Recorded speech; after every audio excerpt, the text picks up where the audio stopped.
Colossiens chapitre 3, les versets 1 à 15.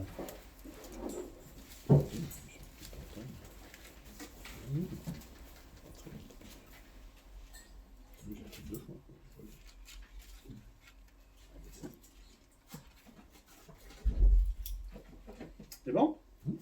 Si donc vous êtes ressuscité avec Christ, c'est votre cas? Oui. Il n'y en a que 2, 3. Cherchez les choses d'en haut, où Christ est assis à la droite de Dieu. Attachez-vous aux choses d'en haut et non à celles qui sont sur la terre. Car vous êtes morts, et votre vie est cachée avec Christ en Dieu. Quand Christ, votre vie, paraîtra, alors vous paraîtrez aussi avec lui dans la gloire. Faites donc mourir ce qui, dans vos membres, est terrestre, la débauche, l'impureté, les passions, les mauvais désirs et la cupidité qui est une idolâtrie. C'est à cause de ces choses que la colère de Dieu vient sur les fils de la rébellion. C'est ainsi que vous marchiez autrefois lorsque vous viviez dans ces péchés. Et maintenant, renoncez à toutes ces choses, à la colère, à l'animosité, à la méchanceté, à la calomnie, aux paroles équivoques qui pourraient sortir de votre bouche. Ne mentez pas les uns aux autres, vous étant dépouillés du vieil homme et de ses œuvres, et ayant revêtu l'homme nouveau, qui se renouvelle dans la connaissance, selon l'image de celui qui l'a créé. Il n'y a ici ni grec, ni juif, ni circoncis, ni incirconcis, ni barbare, ni scythe, ni esclave, ni libre, mais Christ est tout et en tous. Ainsi donc, comme des élus de Dieu, saints et bien-aimés, revêtez-vous de sentiments, de compassion, de bonté, d'humilité, de douceur, de patience. Supportez-vous les uns les autres, et si l'un a sujet de se plaindre de l'autre, pardonnez-vous réciproquement. De même que Christ vous a pardonné, pardonnez-vous aussi. Mais par-dessus toutes ces choses, revêtez de l'amour, qui est le lien de la perfection, et que la paix de Christ, à laquelle vous avez été appelés pour former un seul corps, règne dans vos cœurs, et soyez reconnaissants. S'arrêtez là. On va parler un peu de notre identité en Christ ce matin, parce qu'à partir du moment que je suis né de nouveau, j'ai une nouvelle carte d'identité. Bon, je ne l'ai pas marqué là-dessus, mais on aurait pu. À partir du moment que je suis né de nouveau, ma pièce d'identité, vous avez celle que vous avez sur la terre, mais là-dessus, il y a écrit aussi « citoyen du ciel ». Ne regardez pas, ce n'est pas dessus. C'est invisible. Mais c'est un peu ça. Et au travers de Paul, ce qu'il est en train de nous dire là, le Seigneur veut nous exhorter à vraiment vivre pleinement en fait cette nouvelle identité. Avant, j'avais une identité en tant que pécheur, je vivais comme bon me semblait. À partir du moment que je suis né de nouveau, j'appartiens à Christ pleinement et j'ai une nouvelle identité. Le chrétien peut, hélas, parfois vivre une fausse identité, ou plutôt entre deux identités, j'ai envie de dire, et quelque part, ça ne l'épanouit pas. Là, j'ai une petite histoire drôle, vous allez comprendre l'idée. Je parle d'un aiglon, on va y arriver, qui se croyait d'Inde. Alors, des Amérindiens racontent qu'un jeune guerrier tomba un jour sur le nid d'un aigle royal. Poussé par l'envie de faire une farce, il prit un œuf du nid et le posa dans le nid d'une dinde. L'œuf éclos et l'aiglon grandit en même temps que la couvée de poussins. Se croyant identique aux poussins autour de lui, il se comporta comme eux. Il se mit à glousser, à caqueter, à gratter le sol, à la recherche de graines et d'insectes pour se nourrir. Il ne s'éleva jamais plus haut que quelques mètres au-dessus du sol, puisque les dindes sont incapables de voler plus haut. Les années passèrent. Un jour, l'aiglon était en train de gratter la terre en compagnie d'un de ses compagnons d'Inde, quand une ombre passa au-dessus d'eux. Ils levèrent la tête et virent très haut dans le ciel la forme élancée d'un grand oiseau qui se laissait porter par les courants de vent. L'aiglon, le petit aiglon de dire « Mais quel bel oiseau !»« C'est un aigle, lui répondit la dinde en contemplant le superbe oiseau. Un aigle royal. C'est le roi des airs. Aucun oiseau n'est comparable à lui. » Puis il baissa le regard et ajouta « N'y pense plus, tu ne lui ressembleras jamais. » Eh oui, il se prenait pour une dinde jusqu'à présent. Et les deux volatiles ont gratté le sol de plus belle. L'aiglon, élevé avec les dindes, n'a jamais pu songer à cette forme majestueuse. D'après la fable, il est mort comme il avait vécu, ne s'élevant jamais au-dessus de l'existence d'un vulgaire poulet de prairie. Vous avez certainement compris, c'est ainsi que nous pouvons vivre parfois notre vie chrétienne avec une fausse identité. On s'abaisse au niveau de la dinde, excusez-moi le terme, je ne vais pas vous traiter de dinde ce matin, alors qu'on peut être des aigles royales.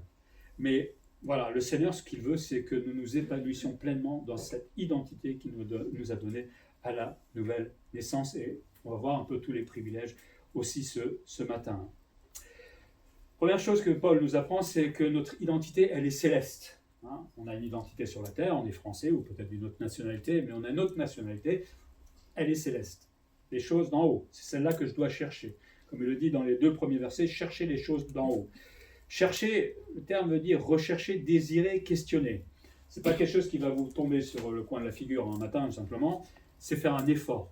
Hein, quand vous cherchez quelque chose, vous avez perdu vos clés, vous cherchez les clés, vous allez voir où ils se trouvent. Donc quand on cherche les choses d'en haut, il faut les désirer d'abord. Et après, j'ai envie de les connaître.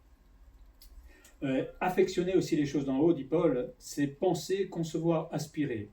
En fait, il faudrait que ça soit le but de notre vie, tout simplement. Quand je dis je cherche et j'affectionne les choses d'en haut, c'est en fait le but de ma vie. Je ne vis pas pour travailler, je ne vis pas pour les choses de la terre, je vis aujourd'hui en tant que chrétien pour les choses qui sont dans le ciel. Chercher les choses d'en haut, il s'agit donc de vivre plutôt dans le ciel que sur la terre. Vous allez dire, ouais, mais attendez, comment tu veux faire là? Moi, je ne peux pas être au ciel et sur la terre. Évidemment, on ne va pas monter au ciel. Mais c'est s'occuper des choses du royaume. Dans Matthieu 6, 33, il dit, cherchez premièrement le travail, le iPhone. Non? C'est pas écrit comme ça? Dans le livre. Cherchez premièrement le royaume et la justice de Dieu.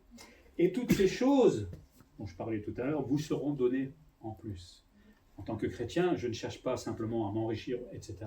Je cherche d'abord que le royaume de Dieu s'instaure sur la terre et que j'y participe. Et là, il y aura beaucoup de choses à dire, évangélisation, etc. Mais ça, c'est ma première préoccupation. En tout cas, je l'espère. Quelqu'un disait, en parlant de la vie chrétienne, c'est vivre au ciel, il disait, la vie chrétienne, c'est vivre pleinement chaque moment de l'existence terrestre en fonction des réalités et des valeurs célestes. C'est vivre pleinement sa vie familiale, sa vie professionnelle, sa vie personnelle, en les prolongeant et en discernant leur aboutissement au-delà du terrestre, au-delà du visible, du sensible, dans l'invisible, dans l'éternel. La vie spirituelle n'est pas une vie sur le plan de l'esprit, c'est-à-dire par rapport aux oppositions au corps, mais une vie totale, humaine, pratique, mais inspirée et dirigée et contrôlée en fait par le Saint-Esprit. On est obligé de vivre sur la terre, on n'a pas le choix. Mais on peut soit vivre sur la terre en vivant sur la terre et avoir la tête plutôt penchée vers le sol, ou on peut vivre sur cette terre, vivre comme tout le monde, mais avec la tête plutôt tournée vers le Seigneur, en sachant bien que mon travail ce n'est pas le tout, qu'à un moment il faudra bien qu'on parte, rejoindre le Seigneur, et que ma vie famille, je suis censé la protéger, mais dans le Seigneur, lui enseigner, si j'ai des enfants, ce que le Seigneur veut pour eux. C'est pas la même vie que le monde a, tout simplement. Mais c'est ça, vivre et chercher les choses d'en haut, c'est vivre mon identité qui est céleste, mais sur la terre, cette fois. Et parfois, c'est bien de faire un peu l'inventaire de notre héritage, on en a parlé tout à l'heure. Il y a 2 versets dans 1 Pierre 1,4 qui dit « Pour héritage qui ne peut se corrompre, ni se souiller, ni flétrir, lequel vous est réservé dans les cieux. » Je prends un peu le verset rapidement, mais voilà, ça c'est mon héritage. À cause de mon identité céleste, j'ai un héritage qui est dans le ciel et personne ne peut l'enlever. Si j'ai un héritage sur la terre, un banquier il peut m'enlever tout ça. Ce que j'ai au ciel, personne ne peut l'enlever. Dans Colossiens 1,12, il dit « Rendez grâce au Père qui vous a rendu capable d'avoir part à l'héritage des saints dans la lumière. » On l'a lu tout à l'heure. Grâce à lui, j'ai l'assurance de devenir héritier et d'être déjà héritier de Christ et de vivre tout ce qu'il m'a promis plus tard. Vous auriez envie de travailler pendant toute votre éternité? Pas du tout, moi non plus, honnêtement. Et pourtant, on s'affectionne à ces choses sur la terre, bien souvent. Alors que dans le ciel, on travaillera certainement d'une autre manière. Déjà, on va louer le Seigneur, le célébrer. Ce n'est pas un travail, ça sera plutôt une joie, parce que là, il n'y aura plus la contrainte, notre péché qui est là, qui dit « il faut y aller, c'est l'heure du culte. Là, je suis fatigué ce matin. » Là, on sera en pleine forme, dans la joie. Et pourtant, souvent, on s'affectionne et on se pose plein de problèmes sur la terre parce qu'on ne regarde que sur la terre. C'est bien de lever la tête de temps en temps au ciel. Pourquoi regarder en haut? Paul nous dit, c'est notre patrie. On ne va pas rester sur la terre longtemps. Enfin, je vous le souhaite le plus longtemps possible, évidemment. Mais après, ma patrie, ce n'est pas la terre. C'est là-haut. C'est le ciel. Et Paul dit, vous êtes morts. Lui, il ne rigole pas. Il a bien compris à partir du moment qu'on est né de nouveau, on est mort par rapport au monde. On n'a plus rien à faire ici. Au moment de ma conversion, on a disparu de ce monde et de ses principes. On est des morts vivants, j'ai envie de dire, des spirituels. Évidemment, on est encore là. Mais quand il dit qu'on est mort, c'est qu'on ne comprend plus ce que fait le monde. Du moins, on ne veut plus faire ce que fait le monde. Et c'est vrai qu'avec le temps, en tant que chrétien, comment on a pu faire ces choses-là autrefois? Comment on a pu faire? Et il fallait évidemment que le Seigneur s'approche de nous. Vous êtes morts, mais vous êtes aussi ressuscités avec Christ. Si on a disparu du monde, eh ben, on est apparu dans le ciel. On est devenu citoyen du ciel, citoyen du paradis, on pourrait dire. Mort au monde, mais ressuscité pleinement en Christ. Et comme dit Paul, votre vie est cachée avec Christ en Dieu. Le monde ne voit pas, ou ne comprend pas ces choses-là, mais nous, on est un peu blottis entre les mains de Dieu, et je trouve l'image assez belle. Hein. Le mot caché, c'est le mot grec, un crypto, crypte, vous voyez un peu le mot d'où il dérive. C'est une vie invisible qui ne peut pas être comprise par le monde.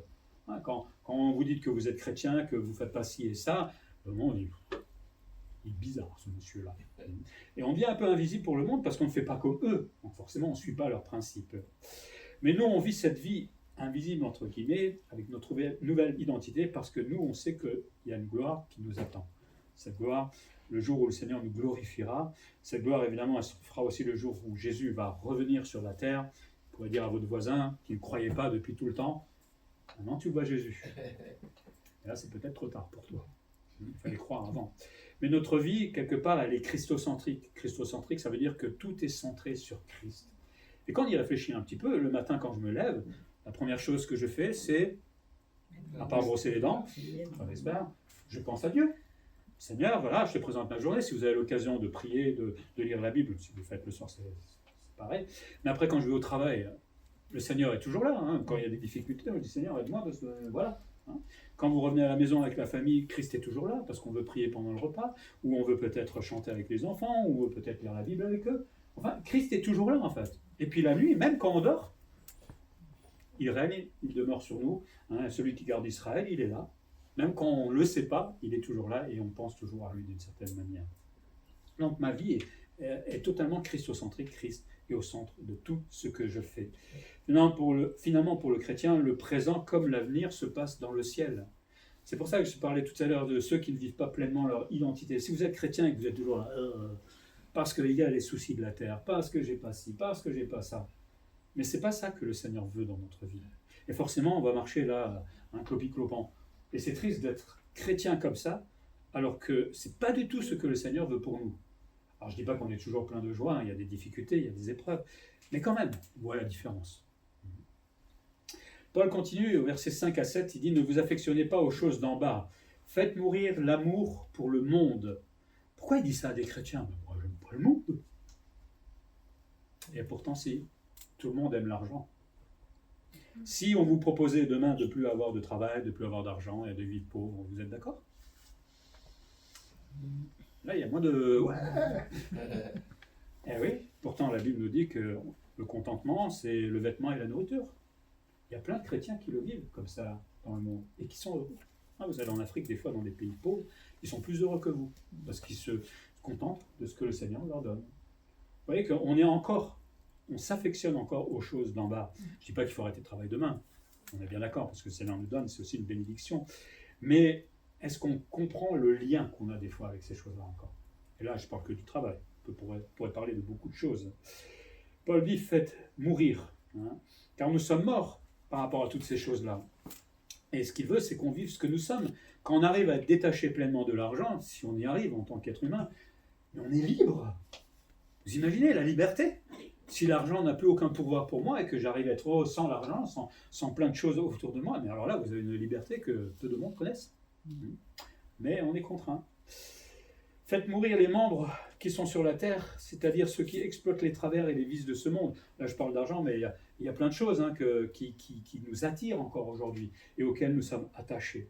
Et le Seigneur veut qu'on essaie de faire mourir ces choses-là pour qu'on ne soit plus esclave ou dépendant de ces choses-là. Parce que si je perds mon travail, ben je peux toujours dire, Seigneur, gloire à Dieu, tu es là, et c'est mon nécessaire, c'est toi, et je sais très bien que tu prendras tout en main. Si tu l'as permis, c'est qu'il y a une bonne raison. Mais si je suis attaché à mon travail et à l'argent, forcément, pourquoi pas? Eh oui, non, mais on est tous pareils, hein, je suis le premier, hein, ne vous inquiétez pas. On a tous à apprendre là-dedans, dans ce domaine-là. Le Seigneur est bon, Parce que je vois que ceux qui cherchent du travail depuis que je suis ici, tout le monde en a trouvé. Donc Dieu prend soin aussi d'entre nous. Mais c'est bien de ne pas rester attaché. Ce n'est pas grâce à mon travail que je vis, c'est grâce à ce que Dieu me donne que je survis. Ce n'est pas la même façon de voir les choses. Et donc il va dire faites mourir vos membres, et il va faire une petite liste là, une petite liste personnelle, on pourrait dire, et qui va aller du plus manifeste vers le moins avoué. Hein. Faites mourir l'impudicité, le mot c'est pornéa, on comprend tout de suite, ça parle de, c'est très vaste le mot, relations sexuelles en dehors du mariage, l'homosexualité, toutes ces choses-là, tout ça, ça ne concerne pas le chrétien. Faites mourir l'impureté, c'est l'impureté sensuelle, la luxure, la corruption, le mot est un peu plus large là-dedans. Ça, le chrétien n'est pas censé le vivre. Et là, tout doucement, on rentre un peu plus vers nous. Faites mourir les passions. Non, il n'y a pas de passion. Ah, les passions, la convoitise. Ah, le dernier iPhone qui vient de sortir, je vais tout faire pour le voir. Hein. Ou alors, je regarde mon voisin. Ah, ils ont une nouvelle voiture. Moi, je n'ai pas cette nouvelle voiture. Hein. On ne se rend pas compte, mais la convoitise, des fois, elle est plus subtile. Ce n'est pas un truc flagrant. Et on convoite bien souvent beaucoup plus qu'on le croit. Et les passions, c'est aussi ce qui nous envoûte des fois. Hein. On est prêt à faire certaines choses pour certains domaines dans notre vie, mais on ne se rend jamais compte que ça nous fait du tort, bien souvent. Si je suis esclave de quelque chose, ça me fait du tort. Hélas. Et là, on a beaucoup encore à apprendre. Faites mourir les mauvais désirs, c'est la convoitise encore, le mot parle de convoitise, de désir, de passion, de ce qui nous passionne, en fait, tout simplement. Alors, c'est pas qu'on ne doit pas avoir une passion, mais si quelque chose m'empêche d'aller au culte ou de lire la Bible ou je ne sais pas, de vivre ce que le Seigneur me demande, de vivre avec lui dans ma relation, alors là, je suis dans ce cas-là. Il y a une passion là qui m'empêche en fait de vivre pleinement mon identité avec le Seigneur. Et puis là, on rentre carrément dans le cœur, la cupidité ou l'idolâtrie, ce serait presque la même chose. C'est l'avidité dans le domaine des richesses, du sexe et peut-être d'autres domaines encore qu'on peut avoir. Et là, peut-être, chacun d'entre nous, hein, l'argent, on l'aime, ça, je suis sûr que tout le monde aime l'argent, plus ou moins. Mais voilà, comme j'ai dit tout à l'heure, on est obligé d'en avoir, mais on n'est pas obligé d'en devenir esclave et dépendant, tout simplement, parce qu'on sait que tout cela, c'est le Seigneur qui nous le donne. Donc voilà, toutes ces choses-là, nous sommes censés les faire mourir dans notre vie de chrétien, et c'est là qu'on va vivre pleinement notre identité. Si je suis accroché à mon travail, accroché à l'argent, au sexe, ou je ne sais pas quoi, c'est quelque chose qui m'empêche finalement de m'épanouir avec le Seigneur. Et là, c'est pas ce que le Seigneur veut pour moi. Cette vie, normalement, appartient au passé. Hein, pour le chrétien, il dit que Dieu jugera ceux qui pratiquent de telles choses, c'est-à-dire ceux qui ne sont pas nés de nouveau et qui veulent absolument les vivre, hein, alors que Dieu demande de ne pas les vivre, et la colère de Dieu s'abattra tout simplement sur eux. Le Seigneur, aujourd'hui, parle à tout le monde, hein, au travers de Internet, au travers de la Bible qui est distribuée à tout le monde. Tout le monde peut connaître le Seigneur aujourd'hui, quasiment tout le monde. Il y a peut-être encore des tribus. Non, il n'y a pas d'excuse. Et nous-mêmes, quand on témoigne, les gens disent oui ou non. Mais ça nous rappelle que nous étions ainsi des fils de la rébellion et qu'on vivait sans vergogne dans le péché. Ça nous posait absolument aucun problème, comme le monde aujourd'hui. Et c'est vrai, avec le recul, on se dit, mais comment on pouvait vivre comme ça? Avec la culpabilité, avec le mensonge, avec toutes ces choses-là, ça ne nous posait pas de problème, ou un petit peu, mais c'est vraiment quand on devient chrétien que d'un seul coup, on se rend compte que ça nous faisait énormément de mal. Et si je veux vivre une demi-identité chrétienne, c'est pareil, je suis en train de me faire du mal, là où Dieu voudrait me faire du bien, tout simplement, mais c'est moi qui l'empêche. C'est ainsi que Paul dit, nous marchions constamment à l'imparfait, hein, c'était autrefois dans notre autre vie. Merci Seigneur de nous avoir réveillés et de nous avoir montré sa lumière et sa vérité. Notre vie nouvelle nous offre une nouvelle identité, et cette identité, on l'a dit, elle est céleste. Aujourd'hui, je suis fils et fille de Dieu, habitant du ciel. On va s'envoler là, hein, si ça continue. Hein. Mais c'est vrai, j'ai un pied sur la terre, mais j'ai déjà un pied aussi dans le ciel. Et si demain je devais partir, je sais où je vais. Je vais rejoindre tout simplement mon Seigneur. Ça change quand même, hein, en pensant au départ. Je ne suis pas pressé de vous voir partir, hein, évidemment, et ni moi de partir, mais au moins on sait où on va, on sait ce qui nous attend. Et ça rassure quand même. Deuxième chose qu'on voit là dans le texte, c'est le changement d'identité. Paul appelle à nous dépouiller, mais aussi pour se revêtir. Le dépouillement, le chrétien est appelé à se dépouiller dans sa vie passée. Hein. Le terme dépouiller, c'est se séparer de ce qui est sur soi se défaire ou se désarmer. C'est un peu prendre votre veste et la faire tomber, tout simplement. Dans le texte, c'est se dépouiller de ce qui fait partie du monde et de ses principes. Parce qu'il y a encore beaucoup de choses du passé qui sont sur ma veste, si j'ai envie de dire, et qu'il faudrait que j'enlève. Et il dit, Paul, de se dépouiller, c'est-à-dire de renoncer, de se débarrasser. Il va faire encore là, une fois, une liste. Se dépouiller de la colère. Ouh. Il y a quelqu'un qui se met plus en colère aussi? Il y a des saintes colères. Hein. Il y a, évidemment, quand on doit corriger les enfants, on se comprend bien, mais on parle de cette colère qui parle de colère, d'indignation, de punir, de punition, qui ne pardonne pas à l'autre, par exemple, ou qui va dire des choses absolument terribles. Le Seigneur, au lieu de nous voir en colère, ce qu'il voudrait, c'est qu'on apprenne à pardonner à l'autre et à se maîtriser, évidemment. Et on peut y arriver. Ah oui, sinon le Seigneur ne nous demandait pas. Hein, je vais vous mettre en colère tous les jours, vous allez voir, au bout d'un an, vous allez commencer à apprendre à vous maîtriser. Sauf si vous me tapez dessus avant, hein, je ne me laisserai pas faire. Mais le Seigneur veut qu'on se dépouille de cette colère. Parce que souvent, c'est nos sentiments qui montent. Hein, et on est surpris, et puis voilà, c'est naturel. Mais on peut apprendre à se maîtriser. Ça fait partie du fruit de l'esprit. Se dépouiller de l'animosité, le terme parle de la fureur, de l'irritation, de l'ardente colère. On est toujours là encore dans le même domaine. Hein. C'est-à-dire que des fois, on est incapable de se maîtriser pour telle ou telle chose. Des fois, on nous fait des choses injustes. Et moi, j'aime pas l'injustice. Et là, j'ai envie de... Hein, on n'aime pas l'injustice. Et là, si on avait un gros marteau, voilà, qui était injuste, voilà, c'est bien fait pour toi. Quand Jésus était sur la croix, il avait un gros marteau. Hein, il aurait fait... Il y avait des myriades d'anges qui seraient arrivés, il aurait ratiboisé Jérusalem et c'était réglé. Il ne l'a pas fait. Il a accepté de se maîtriser, il a accepté d'aller jusqu'au bout. Et heureusement qu'il l'a fait, vous imaginez, s'il ne l'avait pas fait, on ne serait pas là ce matin. Imaginez que nous-mêmes, on apprenne à ne pas se mettre en colère. J'avais un gars là à qui j'ai dit quelque chose parce qu'il faisait quelque chose de mal. Il a commencé à se mettre en colère après moi.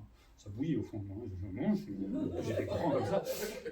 Je suis resté calme et j'ai laissé parler, et puis voilà, et puis après j'ai réussi à l'apaiser, et finalement tout s'est terminé bien. Et après il est venu me voir et il commence à me demander des conseils. Mais ça a eu un impact sur lui. Je ne dis pas que c'était facile, hein. C'était trop grand pour moi. Mais il y a un impact derrière. Si je m'étais mis en colère, on serait clashé et ça n'aurait pas servi finalement. Donc que le Seigneur nous aide à nous maîtriser, parce que comme lui s'est maîtrisé et ça a été utile pour nous, peut-être parfois en nous maîtrisant, nous montrons quelque chose à l'autre, parce qu'il me regardait et il ne comprenait pas pourquoi je ne m'énerve pas. Enfin, à l'intérieur, s'il avait vu, c'était pas ça. Mais voilà. Mais je ne me suis pas emporté. Se dépouiller de la méchanceté. Les chrétiens ne sont pas méchants. Les chrétiens sont méchants. Pourquoi il dit ça, Paul? Le mot parle de peine, de méchanceté, de malice. Hein. Le Seigneur veut plutôt qu'on ait de l'amour les uns pour les autres. On sait être méchants des fois les uns avec les autres. Eh oui, hélas. Mais le Seigneur voudrait plutôt qu'on offre à l'autre, à mon frère, à ma sœur, de l'amour. Se dépouiller de la calomnie, le mot parle de blasphème, de calomnie, bon, c'est plutôt avoir de bonnes paroles. Hein. T'as vu ce qu'il a fait, Emmanuel? Oh là là, hein, c'est pas bien. Puis ça vient aux oreilles. Hein, et... Non, le Seigneur veut qu'on ait des bonnes paroles. Et si quelqu'un fait quelque chose de mal, oui, ça nous arrive, on va le voir. On va discuter avec cette personne, tu sais, le Seigneur, il ne veut pas que tu fasses comme cela, pourquoi? Et on peut prier ensemble, plutôt que...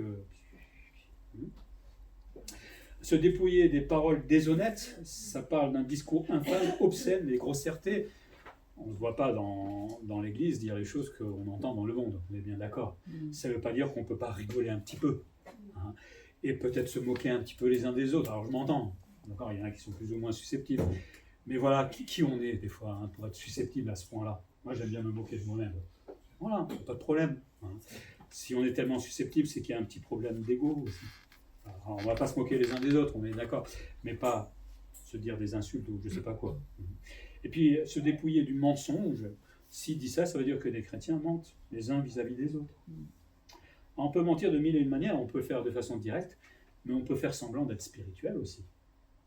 Regardez-moi. Comme je suis spirituel, comme je chante bien, comme je prie bien, et dans la semaine faire carrément le contraire. Le mensonge se trouve dans beaucoup de domaines. Je mens avec moi-même aussi peut-être, parce que j'ai pas envie de prier, j'ai pas envie d'aller à l'église, mais est-ce que Dieu a vraiment dit ces choses? Est-ce qu'il faut vraiment faire tout ça? Je suis en train de me mentir à moi-même parce que je sais très bien ce que dit la Bible. Et voilà. Et là, il y a tout un domaine aussi dans lequel le Seigneur voudrait qu'on se dépouille. Et si vous le savez, il suffit de demander au Seigneur, chante mon cœur. On l'a chanté. On n'a pas chanté aujourd'hui, mais on pourrait le chanter un de ces jours. Si Paul dit de se dépouiller, c'est aussi pour se revêtir. Il ne veut pas qu'on enlève simplement la veste, il va avoir froid sinon. Mais il veut que je me revête. Me revêtir signifie être vêtu, revêtir, s'enfoncer en fait dans un vêtement. J'ai pris mon passé et je l'ai posé, et maintenant je prends le vêtement d'une certaine manière de Dieu, et je m'enfonce complètement dans ce vêtement. Je ne mets pas juste derrière, je me mets dedans. Paul nous rappelle dans Ephésiens 4, 20 à 24, « Mais vous, ce n'est pas ainsi que vous avez appris Christ, si du moins vous l'avez entendu, et si, conformément à la vérité qui est en Jésus, c'est en lui que vous avez été instruits à vous dépouiller, eu égard à votre vie passée, du vieil homme qui se corrompt par les convoitises trompeuses, à être renouvelé dans l'esprit de votre intelligence et à revêtir l'homme nouveau, créé selon Dieu, dans une justice et une sainteté que produit la vérité. » On se débarrasse du passé, de ce vêtement du passé, pour revêtir l'homme nouveau que nous avons eu le jour de notre nouvelle naissance. On se débarrasse de ce vieil homme qui est symbole de péché. Ça ne veut pas dire qu'on n'aura plus de péché, mais on ne va pas pécher comme on le faisait autrefois, et on va s'habiller avec cette peau nouvelle, on pourrait dire, que le Seigneur nous a donnée lors de notre conversion. Le vêtement dans la Bible est assez important, on ne va pas faire toute une étude, mais vous vous souvenez quand Adam et Ève ont péché, ils ont découvert qu'ils étaient nus, et Dieu a fait le premier sacrifice, il a dû tuer un animal pour les revêtir. Ça nous rappelle que c'est exactement la même chose. Jésus est mort sur la croix pour que nous puissions, nous, revêtir Christ et cette nouvelle vie qu'il veut nous donner. Ce vêtement, quelque part, symbolise un peu le salut. Et c'est ce vêtement blanc qu'on voit aussi dans Apocalypse 7,14, par exemple. Je lui dis, mon Seigneur, tu le sais, on parle de martyrs, là, il me dit, ce sont ceux qui viennent de la grande tribulation, ils ont lavé leurs robes, ils les ont blanchis dans le sang de l'agneau. Et nous, en tant que chrétiens, avec cette nouvelle identité, nous avons revêtu ce nouveau vêtement, pas grâce à nous, mais à cause de Jésus-Christ et du sang qu'il a versé pour nous sauver. On ne peut pas avoir deux vêtements en même temps. On ne peut pas vivre une demi-identité. Je ne peux pas porter et le péché et la sainteté en même temps. Ce n'est pas possible. Le Seigneur veut qu'on se débarrasse du mauvais vêtement et qu'on porte le beau et bon costume blanc qu'il nous a donné. On sera tous beaux. Vous regardez dans le miroir. Du Seigneur, évidemment. La raison, dit Paul, de se revêtir, c'est à cause de l'homme nouveau, verset 10.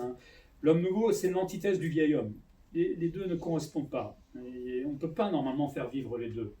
Bien souvent, quand on est charnel, on le fait, hélas. On est tous un petit peu charnel, il ne faut pas croire. Le Seigneur voudrait vraiment qu'on sépare ces deux vêtements parce qu'on est né de nouveau. Cet homme nouveau va se renouveler dans la connaissance, et on pourrait dire presque dans la suprême connaissance, dans le sens où avant on avait une connaissance terrestre, on ne savait pas qui était Dieu, maintenant on peut savoir qui est Dieu. Et on découvre des choses sur nous-mêmes. Et donc le Seigneur veut que justement on se renouvelle là-dedans, et quand on se renouvelle, ça veut dire aussi qu'on se change. L'objectif, comme dit Paul, c'est être selon l'image de celui qui nous a créés. J'ai envie de dire presque, c'est être comme Adam et Ève quand ils étaient dans le paradis avant de pécher. On ne pourra jamais, parce qu'on a toujours le péché, cette nature pécheresse. Mais on peut tendre au maximum. On peut passer une journée sans péché, non? Bon, il n'y a pas de problème, je pense. On peut passer 2 jours sans péché. À part peut-être ce qu'on n'a pas vu, parce que des fois ça va tellement vite que une petite pensée sur le patron, hop, pardon. Mais on peut au moins essayer de tendre au maximum. Et quand on ne pêche pas, comment on est? On est heureux, non? On est en paix. Quand on porte la culpabilité du mensonge, quand on porte notre péché, on n'est pas bien. Finalement, on ne marche pas comme le Seigneur voudrait et on vit cette demi-identité seulement. Mais le Seigneur veut nous renouveler et faire de nous des personnes saintes qui lui ressemblent tout simplement. Comme il dit au verset 11, parce que Christ est tout en tous.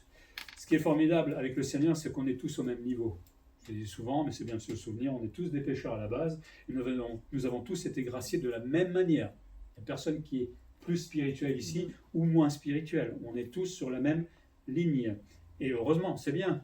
Personne ne pourra dire, moi je suis plus sauvé que toi. Vous imaginez le ciel avec des orgueilleux comme ça? Ce serait un peu triste. On est tous des pécheurs graciés, et quand l'autre me fait du tort, plutôt que de vouloir sortir le maillet pour le taper sur la tête, souvenons-nous qu'il est comme moi.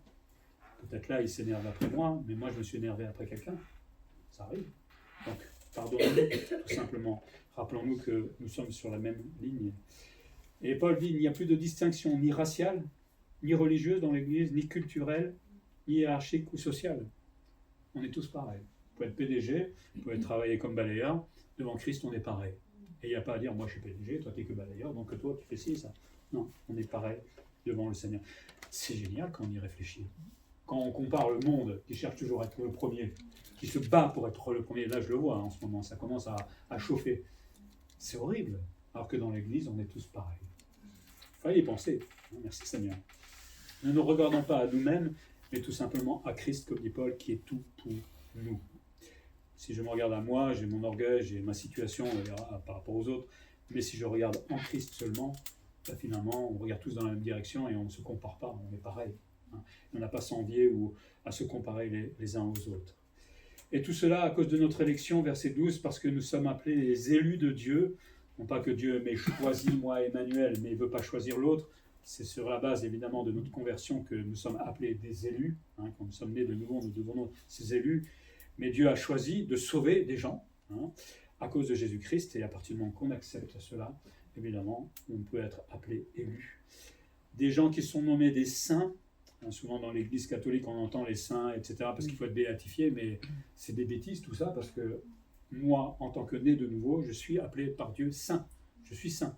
C'est juridique le terme. Je ne suis pas saint parfaitement, mais Dieu me voit comme saint au travers de Jésus-Christ.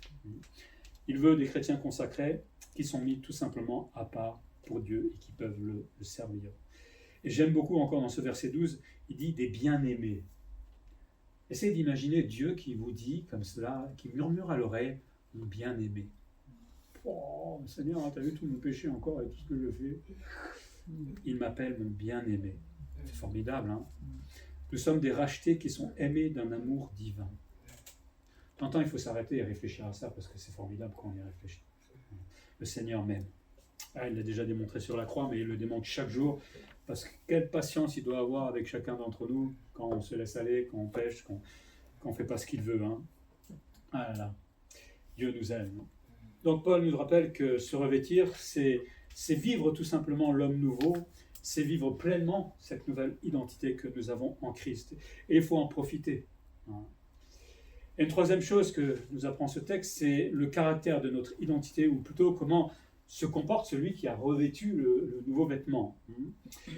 Revêtir, il va donner plusieurs qualités de celui qui est né de nouveau et dont il doit se revêtir.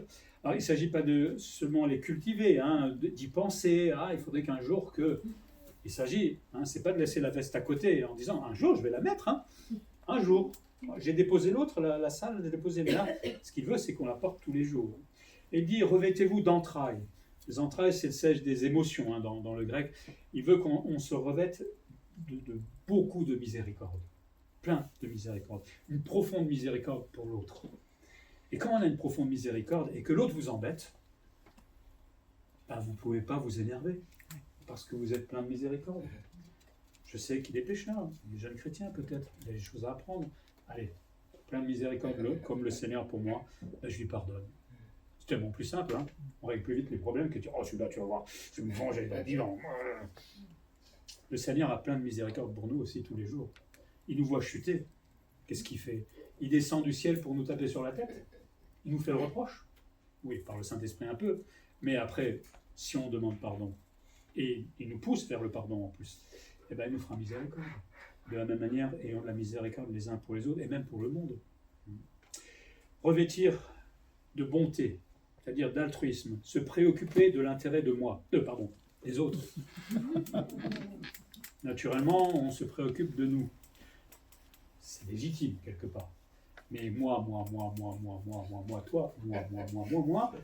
Voilà. Si chacun se préoccupe de l'autre, on oublie un peu le moi. Il y a des gens qui tombent des fois en dépression parce qu'ils s'occupent que de eux. Et alors, on leur conseille souvent d'aller dans des associations et de penser aux autres. Et souvent, ça guérit les dépressions parce qu'ils ne pensent plus à eux, tout simplement. Si on pense qu'à soi, c'est pas bien. Le Seigneur veut qu'on se préoccupe des autres, qu'on voit leur intérêt. Si on voit quelqu'un dans le besoin, quelqu'un qui est peut-être triste, on le voit. Et essayons de l'encourager. Se revêtir d'humilité. c'est-à-dire avoir une opinion humble de soi. J'ai envie de dire se voir tout. Et pourtant, quand on se regarde dans le miroir, qu'est-ce que je suis bon chrétien. Tous les dimanches à l'église, je lis ma Bible tous les jours, je prie tous les jours. Le Seigneur, s'il venait me faire le bilan, là, quand je suis en train de me dire je suis tellement grand spirituellement, à mon avis, on ne serait peut-être pas très fiers.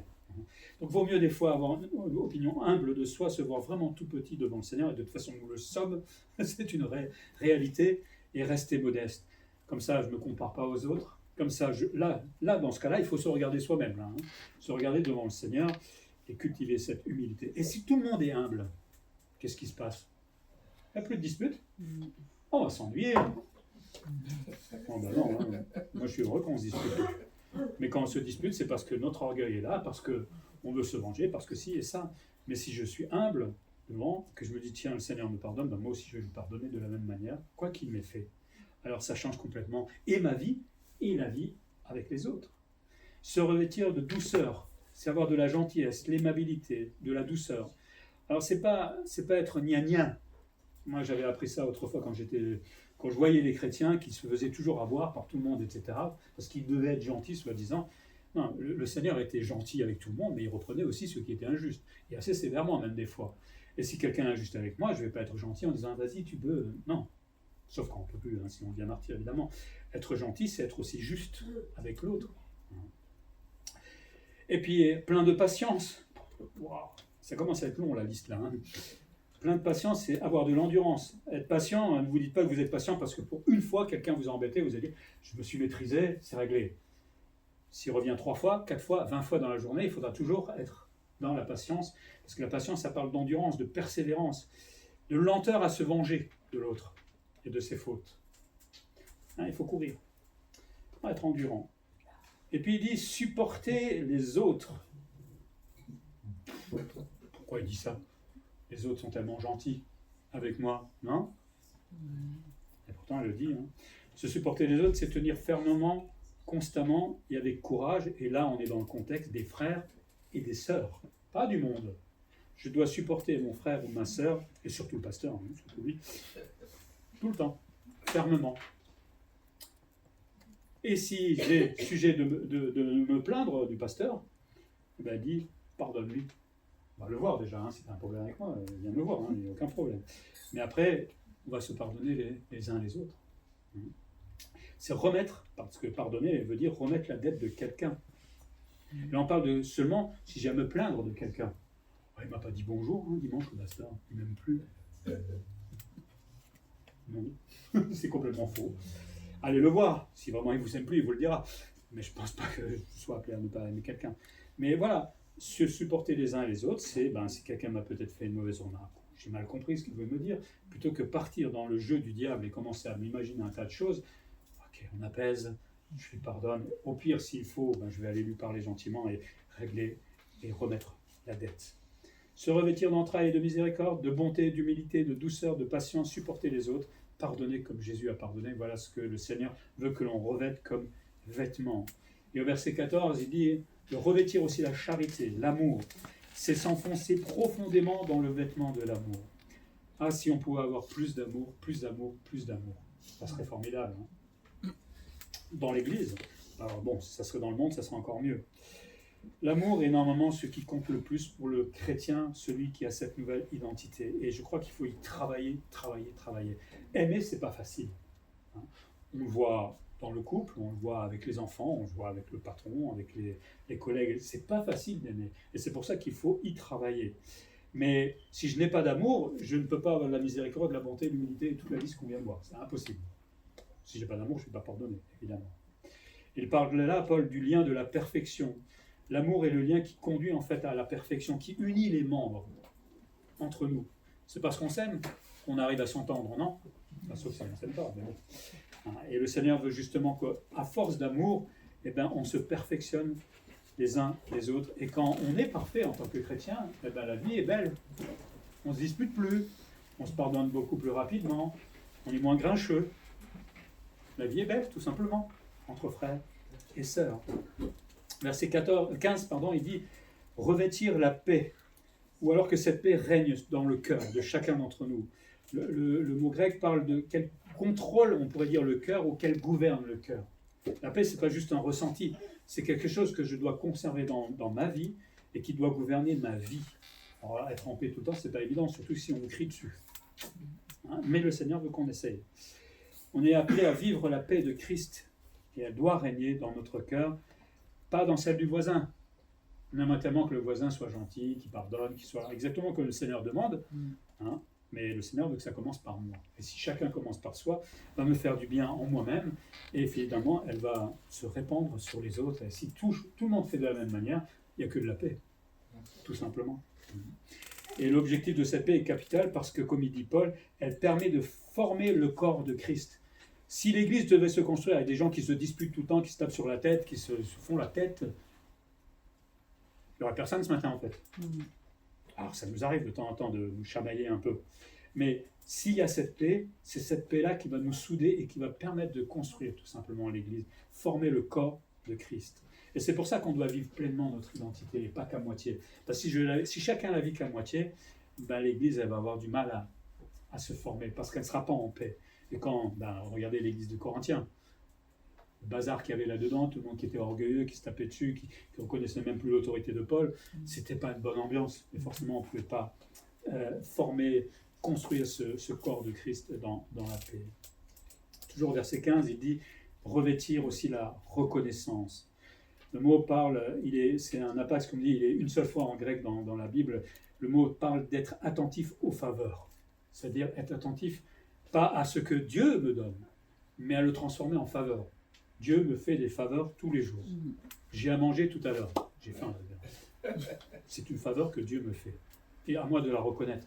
Quand je vais manger mon petit McDo, quand je vais manger des frites, des patates, je ne sais pas quoi. Là, je vais vraiment me donner faim, il faut que j'arrête. Mais c'est une faveur, c'est pas un dû. Quand je vais aller travailler demain, je ne vais peut-être pas le faire, mais dites-vous, c'est une faveur que j'ai. Je vais aller bosser aujourd'hui. Je vais être fatigué, c'est pas grave, mais c'est une faveur que Dieu me fait. J'ai des enfants qui sont en bonne santé, c'est une faveur de Dieu. Et à nous de regarder toute la liste que le Seigneur met devant nous tous les jours et transformer tout cela en faveur. Et à ce moment-là, on devient vraiment reconnaissant. Quand on dit merci Seigneur parce que j'ai du boulot, mais quand on ne le reconnaît pas comme une faveur, ce n'est pas la même prière. Et quand on est vraiment reconnaissant, là on dit mais Seigneur, mais vraiment, je suis reconnaissant de ce que tu me donnes tous les jours. C'est prendre le temps de dire merci. Hein, vous êtes tous comme moi, on court, on dort. On dort. Faut s'arrêter et prier. On ne peut pas dire merci vite fait dans la voiture en train de regarder si quelqu'un n'est pas en train d'écraser ou je ne sais pas quoi. Il faut s'arrêter pour dire merci. Si vous venez en coup de vent derrière moi en me disant merci pasteur, c'est pas ça. Pourquoi? Il faut s'arrêter. Et c'est là où on peut déjà prendre le temps de se rendre compte des faveurs que Dieu nous fait et pourquoi pas se mettre à genoux et dire Seigneur, merci pour tout ce que tu me donnes chaque jour. Je suis vraiment, vraiment reconnaissant pour cela. Vous savez, la vie, elle est complètement différente quand on la vit comme cela. Si on demande tout le temps à Dieu, j'ai pas, c'est triste tout de même. Merci pour tous les bienfaits terrestres qu'on a dit, pour le travail, le toit, etc., mais aussi pour l'avenir glorieux qu'il nous réserve. Si vous ne savez pas de quoi je parle, vous avez le temps cet après-midi, prenez Apocalypse 20, 21, allez faire le tour de votre domaine, du ciel, et tout ce qui nous attend de glorieux. Si vous avez encore plus de temps, lisez toute la Bible, comme ça vous aurez vraiment le grand contexte. Je ne sais pas si vous arrivez. Mais merci Seigneur aussi pour tout cela. Alors on ne peut pas le comprendre, parce qu'on ne le touche pas encore. Mais un jour, on va toucher toutes ces choses-là, et là, on va être vraiment pleinement reconnaissant. Et vivre reconnaissant, c'est vivre heureux. Vivre heureux permet d'avoir la paix dans le cœur, et avoir la paix, c'est vivre tout simplement l'identité que Christ veut que l'on vive.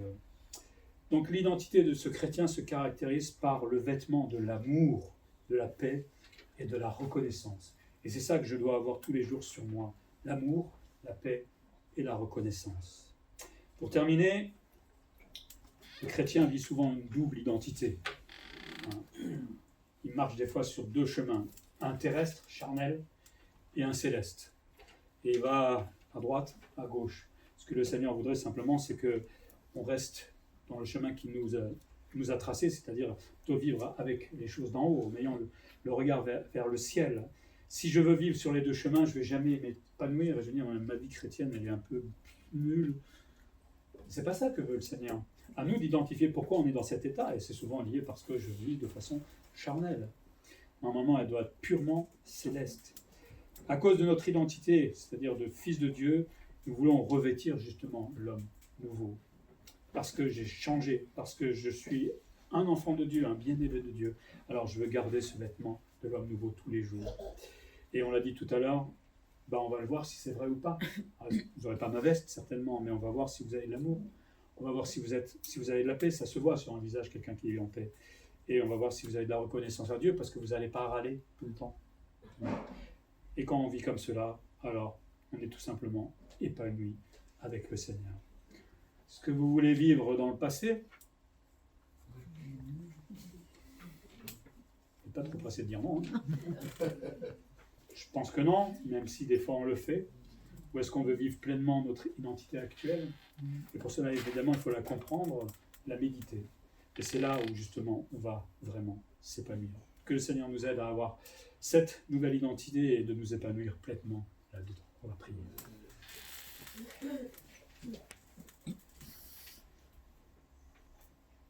Oui, Seigneur, nous vivions autrefois sans te connaître dans ce monde que nous connaissions seulement.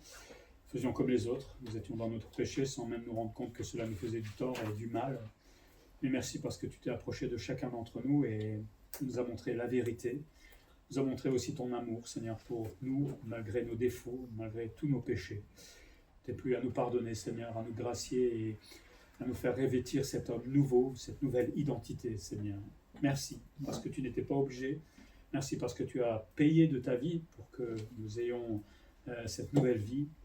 Nous voulons aujourd'hui la vivre pleinement. C'est vrai que ce n'est pas toujours simple parce que cette nature charnelle est toujours là et on l'aime, Seigneur. Il faut le reconnaître. Le péché est là, on l'aime. Mais tu veux nous transformer, Seigneur. Tu veux nous changer progressivement pour nous épanouir pleinement dans la vie que tu veux nous donner. On doit vivre pleinement cette identité en Christ. À nous souvenir que nous sommes tes enfants, que nous sommes aussi tes héritiers, que nous sommes les bien-aimés de Dieu.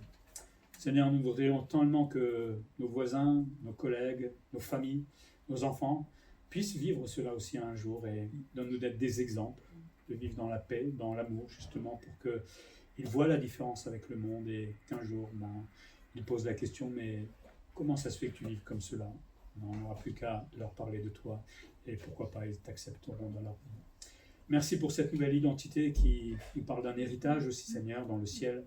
Nous ne comprenons pas tout, mais il y a quand même beaucoup de choses que nous comprenons et nous voulons tout simplement être reconnaissants ce matin pour tout cela.